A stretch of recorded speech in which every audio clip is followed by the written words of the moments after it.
busy night across the NHL. Kirill Caprizov and Connor McDavid returning from long-term injuries. The Flyers and Rangers in an 8-5 barn burner that is asking more and more questions about Peter Laviolette's future.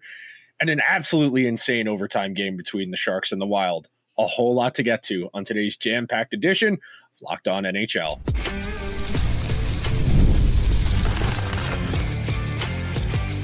You're Locked On NHL, your daily podcast on the National Hockey League. Part of the Locked On Podcast Network, your team every day.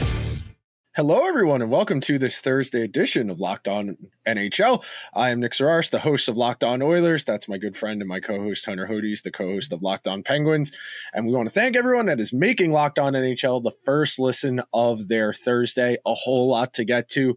Let's not waste any time. We're going to kick things off talking about the absolutely bananas Sharks-Wild game. Kirill Caprizov's return after missing several weeks of action, trying to spur the Wild along here. Joel Eriksson Ek scoring 4 goals in that game last night.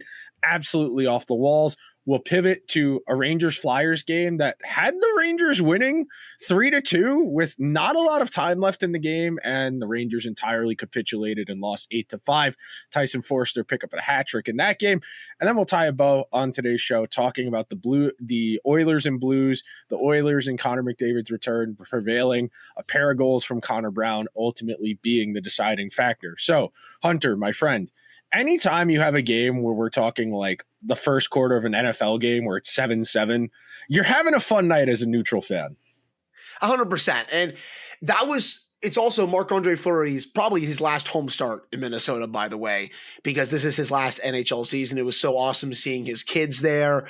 Like, it was just a really emotional night. Like, you had to get the win for Marc-Andre Fleury especially. And we've been talking about this for a while with Minnesota, and it's very obvious, of course, but this is a completely different team when Joel Erickson and Kirill Caprizov are on the ice, and you saw that on display last night, Nick. It is no coincidence that they get a lot of offense when those two are playing, especially from Kaprizov. He wins the game in overtime. Minnesota goes crazy. I know they've been struggling a little bit once the calendar flipped to 2025, but that's just because they've been without their 2 best players. Now that they are back, especially right around playoff time, I'm not going to sit here and say they're going to make a deep run, but they're still going to make it tough for whoever they play in the playoffs, whether it's Winnipeg or whether it's Vegas. They're going to get one of those 2 teams. The Blues will get the other one. That's what it's looking like right now. But that was such a fun game to watch. Seeing those two go at it with Macklin Celebrini. Celebrini, by the way, he's been fantastic this year. I know the Sharks are not very good, but he makes them a watchable team every single night.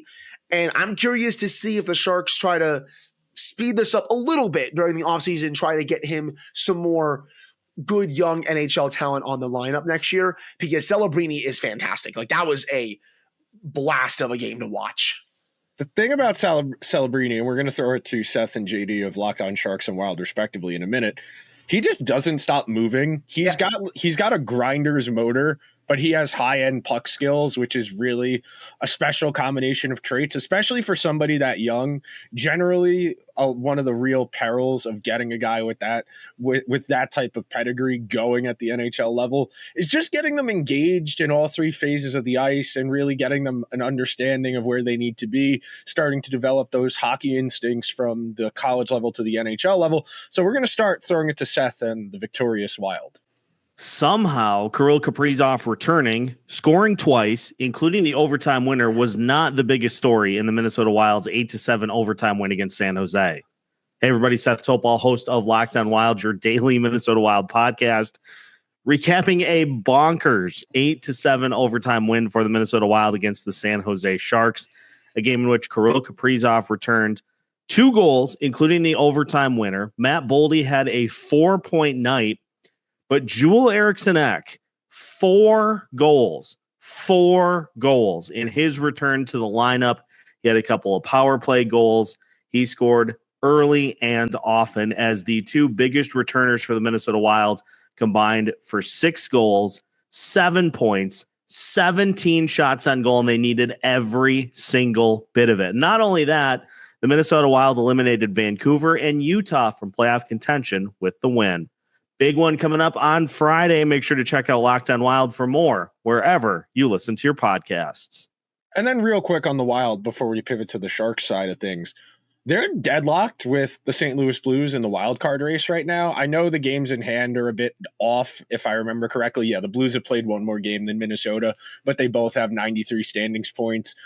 You really want to avoid I don't know if there's a right answer as far as trying to avoid. This is the big thing for me, right? Because if I were one of those teams, I would want to avoid Vegas a little bit more than Winnipeg, Nick, just because you have that playoff factor with Hellebuck. Like, he was great at the Four Nations, but he still needs to answer the call in the playoffs.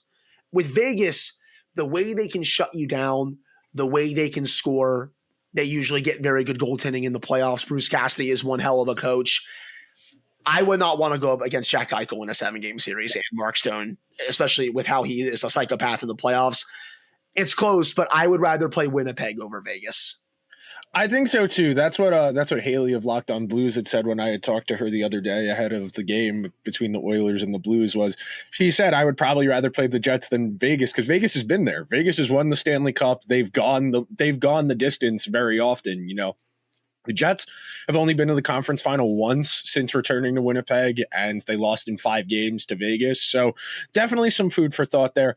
And we will pivot to JD and the Sharks' perspective. Macklin Celebrini nets his first career NHL hat trick as the Sharks lose a wild one to the Minnesota Wild. I'm JD Young of Locked On Sharks, and the Sharks lose 8-7 in overtime. Macklin Celebrini, a casual 5-point night, 3 goals, 2 assists. Will Smith with a goal and 3 assists. Dueling hat tricks as Joel Eriksson Ek for the Wild had the rooster-Trick with 4 goals tonight. Absolutely wild game where just anything that was going on the net felt like it was going in. But the Sharks, as they came back in this game, tied it late, but just couldn't find that last goal in overtime as Caprizov in his return is able to win it. So we'll talk about Celebrini, what this means for is he back in the Calder race now after his big night. So we'll talk about that on your next episode of Locked On Sharks. And the Sharks are in a weird position now where they kind of have to get to that next phase. And it's not necessarily a bad thing that they have the record they do, because they obviously need more talent, and they have a lot of guys in the pipeline that are interesting and enticing. But the question now becomes, how do you go from where you're at now to where Montreal is now? And Montreal, it took them about 2-3 seasons. They're going to add Demidov to their group in the next week or so, which will be very exciting for the possibility. I think other than the Oilers, the Habs will probably be my rooting interest in the postseason, purely on energy and vibes, because that team's going to play no defense. They're going to play at a really high tempo, and they're going to try and create a whole lot of offense, which makes for the most enjoyable experience as just a casual viewer. But for the Sharks, you know, you got your 2-3 really good young building blocks. You think you have your goalie of the future in Askarov, and now you just need to figure out, how do we go from rebuilding to talent acquisition? Because that's the hardest part, is getting the right pieces to support your core. Because then once you figure that part out, you can start to fine-tune your roster. You want to make the playoffs. You want to see how guys hold up in those environments. And then you can make judgments and you can form opinions as far as what you think your direction is and how much more you actually need. 100%. And it looks like as of right now, the Sharks are probably going to get one of the big 4 of the 2025 NHL draft, Nick. You know, Porter Martone, James Higgins, Michael Misa, and Schaefer. I'm curious to see if they get a top 2 pick, you know, which one they end up with. You know, that's going to be huge for their long-term future. I am of the belief that any of those 4 can be ready for the NHL as soon as next season. We'll have to see, but that's my belief. But another big thing is, you know, how do you get more talent outside of that on this roster? You know, do you trade some of your picks to go get some younger players that can play in the lineup right away? Do you make quote unquote hockey trades for some younger players to come into your lineup? I think that's the next phase for me with the Sharks. You need to get more talent to surround these really good young pieces on your lineup, especially Celebrini. That's the next step for me with the Sharks. And I think they can, you know, get up to a point where even, Nick, you see, for example, Utah this year. Sure, they didn't make the playoffs. They just got eliminated. But if you can have that type of season next year before maybe making the playoffs the year after, That's a success for me with the Sharks in the Silverbean era. You just need to take a step next year, I think. Absolutely, completely agreed with you there. We are going to take our first break of today's show. When we come back, we're going to talk about the burgeoning disaster that are the New York Rangers. Be right back. Did you know getting a good night's sleep is the #1 recipe for long-term success in life? I didn't. It took me way longer to realize than I'd like to admit. It was years of tossing and turning. I was always tired. I never felt like I could live up to my potential, but not anymore. Thanks to Bear Mattress. I used their sleep quiz and I matched with the Elite Hybrid. It's perfect for side sleepers like me. Now I wake up energized. I'm getting deeper sleeps and I'm ready to attack the day. No matter how you sleep, Bear Mattress has a match for you with a focus on recovery, cooling, and pressure relief to upgrade your sleep and improve your overall quality of life. Go to bearmattress.com and use promo code LOCKEDONNHL at checkout for 40% off site-wide. This offer is not available anywhere else. You have to use my promo code on the very last page of checkout to get this discount. That's bearmattress.com and use promo code LOCKEDONNHL for 40% off site-wide. Bearmattress.com, promo code LOCKEDONNHL. And as we continue our conversation here, talking about the Rangers, who as recently as a week ago were tied with the Canadiens for a playoff spot, and then did nothing in the last week to assuage anyone they had any interest in making the playoffs. They were winning that game last night. JT Miller scores that goal off the rush. They're up 3-2, and they lost 8-5. It is unconscionable to be as bad at defense as the Rangers are this year. And look, Jonathan Quick didn't do them any favors last night. He was horrendously out of position on 3 of the 6 goals he gave up while he was still in the net. The Flyers did add 2 empty netters on at the end there, but this is a team that was 2 games away from going to the Stanley Cup final last year. And sitting here now, they don't look like a professional hockey team. They don't pick up guys in coverage in the defensive zone. They turn the puck over in the neutral zone incessantly. Their power play over the last 18 games has conceded more shorthanded goals than power play goals they've scored.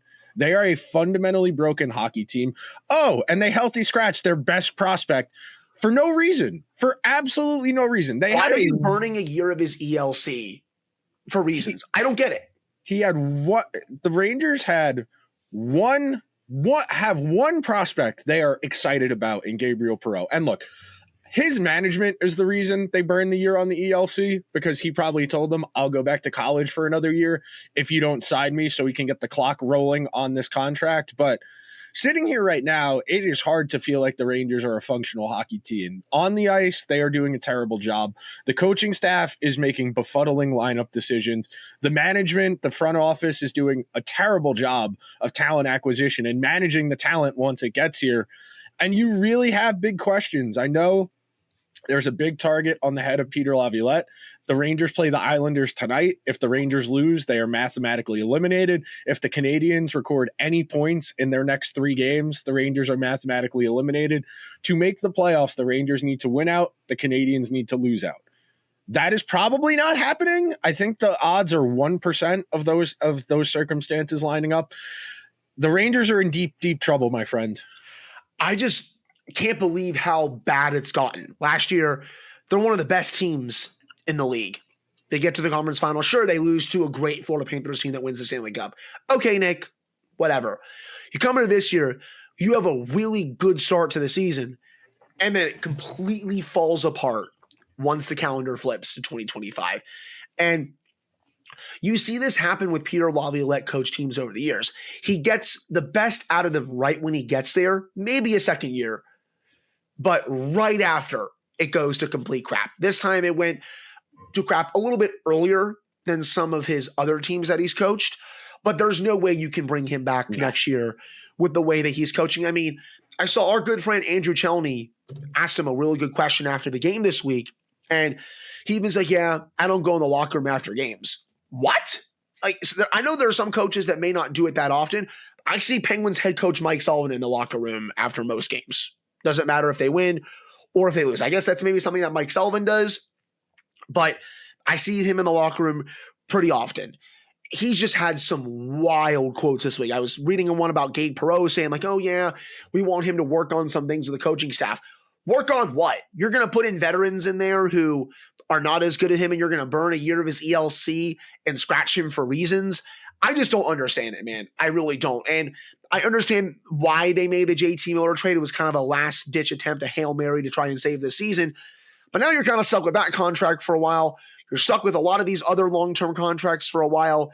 This is going to be a very fascinating offseason for the Rangers. And, oh yeah, Nick, by the way, they still need to decide if they want to send that first-round pick to the Penguins this year. I'm not sure what they're going to do. I actually would want to ask you, Nick, do you think they should send it to the Penguins this year, or should they wait and give it to them next year?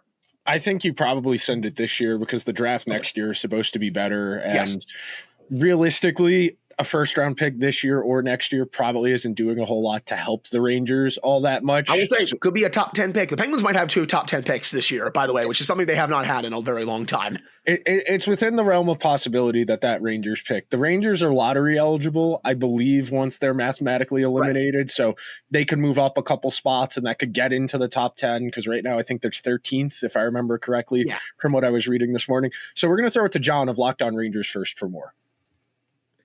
All right, so the Rangers lose 8-5 at home against the Philadelphia Flyers, and good thing they made Gabe Perreault a healthy scratch for this game here tonight, right?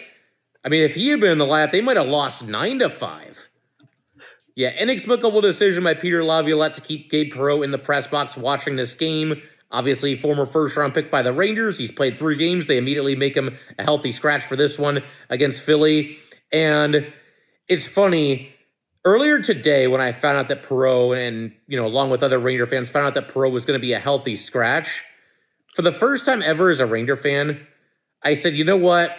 I want this team to get eliminated from playoff contention sooner rather than later, which is unfortunate because normally I just root for them until the bitter end, no matter how the season has gone.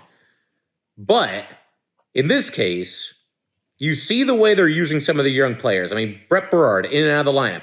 Brian Hoffman, in and out of the lineup. Now Gabe Perreault, again, top prospect in the organization, plays 3 games out of the lineup. At least if they get mathematically eliminated, then they'll be completely out of excuses as far as why not play these kids?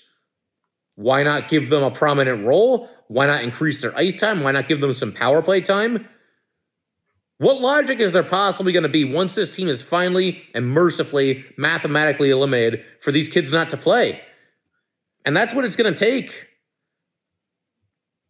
They'll never see an uptick in their ice time with Peter Laviolette as the head coach as long as this team is still mathematically alive to the playoffs, which they barely are, but they are not making the playoffs. We've known that for some time.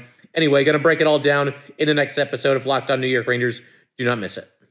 And the thing is, and we're going to throw it to Rachel of Locked On Flyers real quick to bask in a good late season win under interim coach Brad Shaw. But to John's point, if you're Chris Drury, you're probably safe and you're firing Peter Laviolette anyway. Why are you letting him make lineup decisions like this? And by doing that, you are giving him your approval to do that we all know the scene in Moneyball, where Billy Beane goes up to the manager and says, I want Hatteberg at first base. And he's playing first base tonight. That's the end of the story. If you don't like it, you're fired. That's how this conversation goes. If you are so good at your job, Chris Drury, why don't you actually do something? Why don't you do something other than acquiring 6th and 7th defensemen from bad hockey teams? It's great you could go get Urho Vakanainen and Will Borgen and Carson Soucy. None of those guys have helped the Rangers play better hockey this year.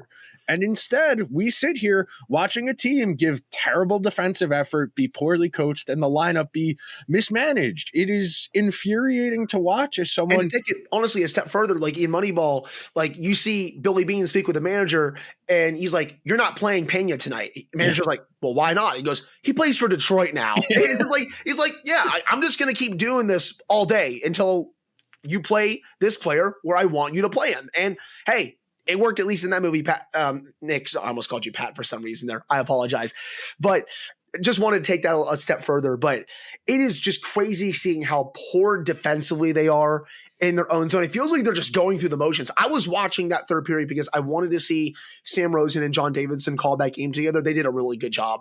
by the way. And you could just tell how defeated Sam Rosen sounded every single time the Flyers would score in that third period. He's like, this is what I get in my final season of being a play-by-play announcer. It's just, it looks like the Rangers have just quit. That's what it looks like to me, man.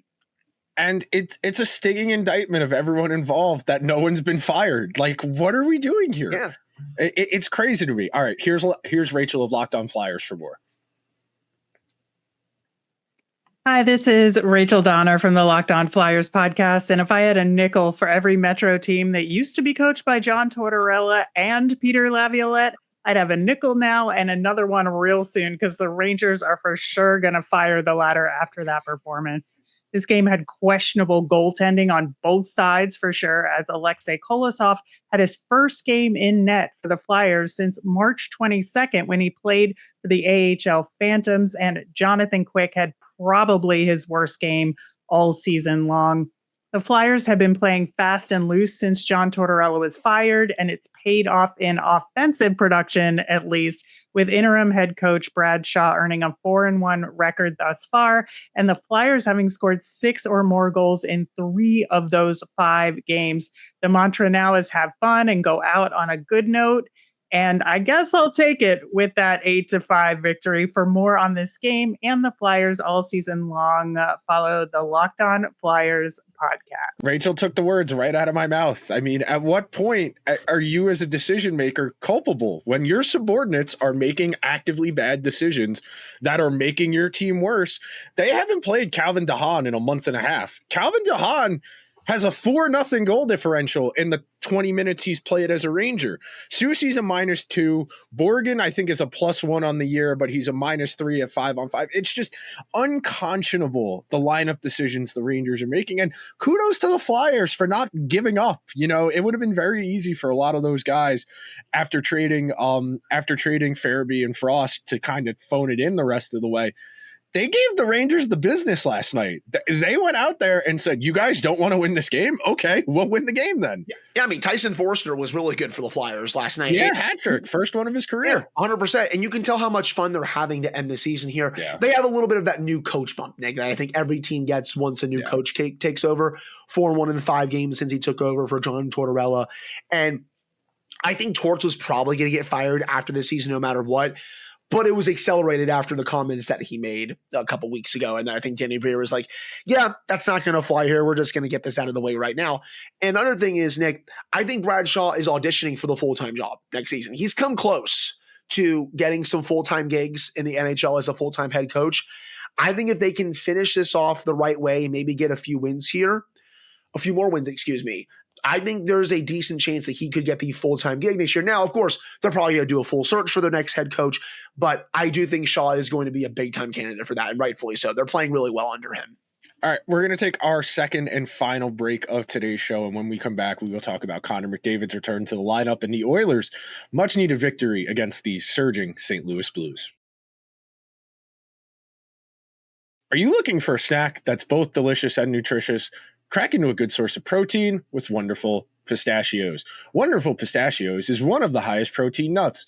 Each 1 ounce serving has 6 grams of protein, giving you over 10% of your daily nutritional value. Plus, they're packed with fiber and better for you, unsaturated fats to help you keep feeling fuller for longer. Personally, I'm a big fan of the no-shell variety. It's the perfect grab-and-go snack for busy days, whether I'm snacking at my desk, working, or doing research for the show, or just need a quick protein fix to hit my macros for the day. They're a great go-to. Or if you're old school and you love cracking open every shell for that satisfying crunch, the in-shell options are a classic favorite. Wonderful Pistachios is a complete protein that provides all 9 essential amino acids. Get snacking and get cracking with the snack that packs a protein punch. Visit wonderfulpistachios.com to learn more. Thank you to everyone who was hanging out with Hunter and I on this Thursday edition of Locked On NHL on what was a lively Wednesday night across the league. Both gave plenty of entertaining games. We didn't even get to the Florida-Toronto game last night. That was a Tampa Bay-Florida game last night. That was really good. And Tampa Bay, Toronto, by the way. Yeah, that was a great game. Matthew Nyes, hat trick. And Nick, I think we're getting a bit closer to the Battle of Ontario in the first round. Sucks that we might get the Battle of Florida in the first round. I want to see that in the second round, but Toronto, Ottawa might feed families if we get it. A little bit of chaos is good. A little bit of chaos is good. I look, we could get Montreal and Washington in there, and we could do we do Montreal, Washington, and we do what we did, I think it was like 13 or 14 years ago, where the Capitals won the President's 2010, Trophy. Yaroslav Halak, baby. Yeah, and Montreal upset them after Washington had won the President's Trophy. But in terms of last night and the Oilers and the Blues, the Oilers have been a mash unit for the last month. Connor McDavid had missed 7 straight games in the last night. Draisaitl, had missed 5 of the last 6. Ekholm had missed 7 straight. Skinner has missed 8 straight games. John Klingberg got put on LTIR last night. Jake Wallman was a late scratch. The Oilers only played with 5 defensemen last night. How late they realized Wallman wasn't going to be able to play, and they had to put Klingberg on LTIR to have Noah Phillip available as an emergency recall, because they had previously called him up when they didn't have the requisite number of players. The original recall was an emergency one. To make this a full recall, they had to put Klingberg on LTIR, and the Oilers played 3 defensemen over 28 minutes, and they won.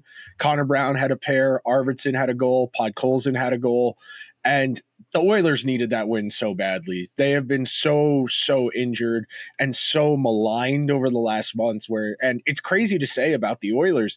They've been finding ways to lose games as opposed to finding ways to win games recently. They only have 13 wins since the end of January, and that's crazy about a team that had Stanley Cup aspirations. I should say has Stanley Cup aspirations. They desperately needed McDavid last night, and he delivered. Connor McDavid, it's like that wrestling intro, Nick, where he comes out like, I'm back, baby. And he just dragged the Oilers to that win last night. And you're right. They needed that badly. You look at the standings right now, Nick, they have 95 points, 45 and 20, 28 and 5. So 2 points behind LA, but LA does have a game in hand. Oilers are basically already in. They don't have the X next to them, but it's only a matter of time before they get in. I think they want to try and get home ice, but as of right now, they would be starting the playoffs on the road against LA. But despite that, if they can get healthy and they can play a bit better here down the stretch, that will make me more confident about them going into the playoffs. If they are healthy, I will take them to beat the Kings in the first round. I've seen that series play out 5,000 times already between these two teams in the McDavid-Draisaitl era to know that the Oilers will most likely win that series because they have won all those series against the Kings so far, and at least in the McDavid-Draisaitl era.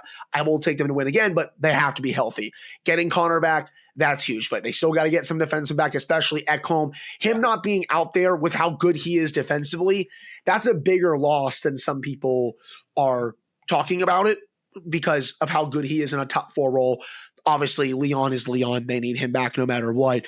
But you saw last night Connor just dragging that team into the fight, dragging them to that win right before overtime started. And, that's against one of the best teams in the league right now. The Blues, they have been fantastic for the last several weeks, and they're going to make the playoffs. They're going to be a tough out. I would not pick them to beat Winnipeg or Vegas, but I still think they're going to be a really tough out. Robert Thomas is playing well. Bennington is playing well. And net sucks that Holloway is banged up, Nick. That's a big one. I hope that he can come back at some point in the playoffs, hopefully in the first round, but that's still a pretty big injury right now. But still, that was a really fun game to watch last night. Yeah, the Blues play playoff hockey. They control the middle of the ice. They cycle the puck very aggressively. The first 10 minutes of that game, they had the Oilers just trapped in their own end. And they're stingy. They play so good in their own zone. And again, that's a testament to how good of a coach Jim Montgomery is. He is awesome.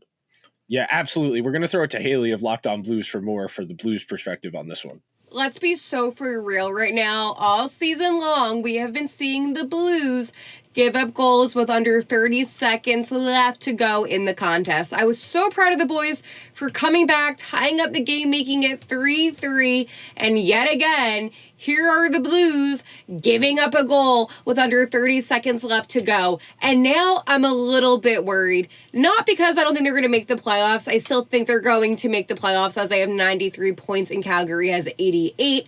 But they're back in wild card 2. What does that mean? It looks like the Blues will be taking on the Winnipeg Jets. I know I said I wanted the Jets at one point, but I also wouldn't have been upset if the Blues had to take on the Vegas Golden Knights. Either way, 2 losses in a row just makes me feel a little bit on edge. I don't think the magic is gone. However, I am still annoyed about what happened in last night's contest. So as we talk about the wrap up on today's show, talking about the Oilers and Blues game, the thing about that sequence to set up the game winning goal from Connor Brown, they get the puck to McDavid in the neutral zone. He skates down the right wall. He pulls a forward behind him, Braden Shen, and another defenseman who's out there, Cam Fowler. Both follow McDavid behind him. He is basically parallel with the right post behind Jordan Binnington. And on the other side of the net, Justin Falk has put his back to the play because he's going around the net to cut off McDavid so they can kind of sandwich him there. And Oscar Sundqvist is right next to Justin Falk looking in that direction as well. McDavid is pulling 4 defenders towards him. And all Connor Brown has to do is kind of get open. And look, it's a great pass to set it up.